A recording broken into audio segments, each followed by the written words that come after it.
here's a prong collar. Now the reason we use prong collars is twofold. See, he's excited. He thinks he's getting one, but he already has his on. The reason we use a prong collar for, I pretty much use them for all dogs unless I see something in their nervous system when I meet them, or they're, just something about them that I think, well, maybe they would do better with a choke chain because they would pay attention to the noise of a choke chain. But I don't like to use choke chains really for training because it puts all the pressure here. The reason we use a prong collar is it mimics dog language. So when the mom is teaching them very important things in life during the 6 to 8 week canine socialization period, she's doing all of the teaching by biting them in the neck and the throat and on the back of the neck, that kind of thing. She teaches them biting inhibiting skills, how to temper their bite based on what they're trying to communicate. She also teaches them to be accepting and comfortable and trusting of her being alpha. So they need to be okay with being in a submissive posture to her, and they need to trust her with that. Then they take that with each other, all those lessons, and they role play back and forth if they were with their mom between 6 and 8 weeks. And so it literally mimics dog language, but even if they weren't with their mom, it's still dog language. If you watch two dogs play in the yard, they pull each other around by the cheek and the neck. They're always biting each other in the cheek and the neck. So it's a very natural thing for them. And we're doing far less with the prong collar than they're doing when they're even playing and having fun. The other reason we use a prong collar is it allows us to be directional with whatever the particular exercise is that we're teaching. So it literally helps their learning curve on each exercise, because we spend the first few days helping them by molding them into different positions, and we use the prong collar for that. And then when we want to incorporate a correction, or we hold them accountable and we're not helping anymore, the prong collar helps them to understand immediately and counter with the right behavior. So therefore it's very confidence building. Our program is notorious for building confidence in dogs, creating better nervous systems, a larger threshold of tolerance within the nervous system. And literally pretty much 98% of the dogs we work with, we use a prong collar.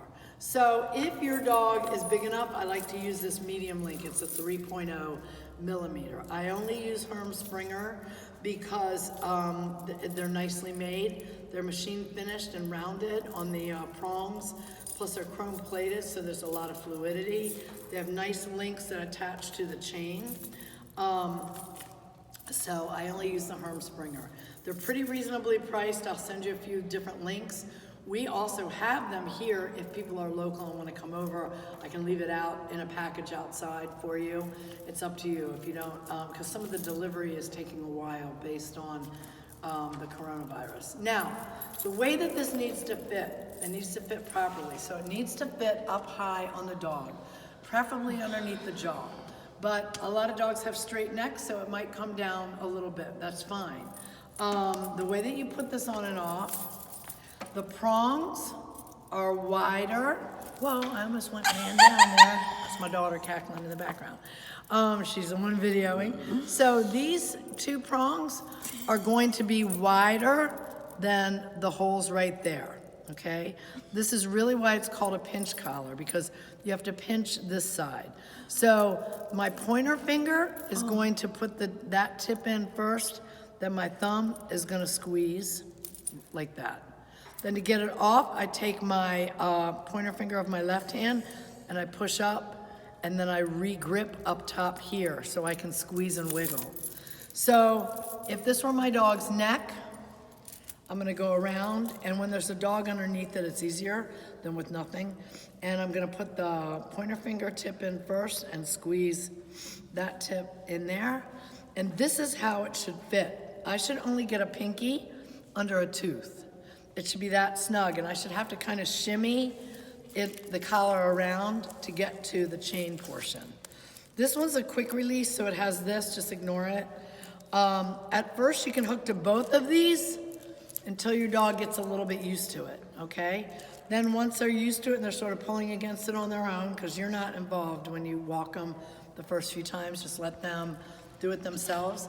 But then you're going to switch to just the swivel, and that would be the chain that lies on top, so that it would tighten and release, okay? And see, I'm doing this pretty hard, and I'm telling you, it's not painful, okay? So again, the manner in which we're using it is also important because we are using it in a fair, honest way that's going to build confidence in the dog, and it's going to make the dog feel like they have a capable leader on the other end of the leash. Now, we also encourage an oversized choke chain collar so that the dog, you have a backup safety collar. So if you had human error here and you got this in like this instead, where you put it there and then you try to jam it down in there, which won't work, you're gonna have a loose dog. When your dog gets out and flips his head, this will come undone on you, and then you have a loose dog. So you must get these in the holes. They cannot go like this and be pulled down or jammed down, it won't work. So if you put a big choke on first and then the prong collar up higher and then hook to both, if this comes undone, then the choke chain activates and you don't have a loose dog. But when this is activated, the choke collar is long and it's not doing any of the work. I'm gonna grab a dog, you're leaving it running though, Chris. I'm gonna grab our stuffed dog just to show you what that would look like. Hold on 1 second. Where's Jack? It's right there. Where? Over here? Oh, there he is. Get over here, Jack. I gotta grab the choke chain. Hold on, guys. Get a choke chain. Real quick. Really, really quickly. Go. Here we go. My dog wonders what I'm doing. All right, so this is a smaller prong collar because it's a smaller dog. So you're gonna get the 3.0. This is a 225. He goes, oh, let me say hi to Jack. So you're gonna put the choke chain collar on first, okay? And it's gonna, the prong collar fits up higher, and then you're gonna hook to the prong and then to the choke.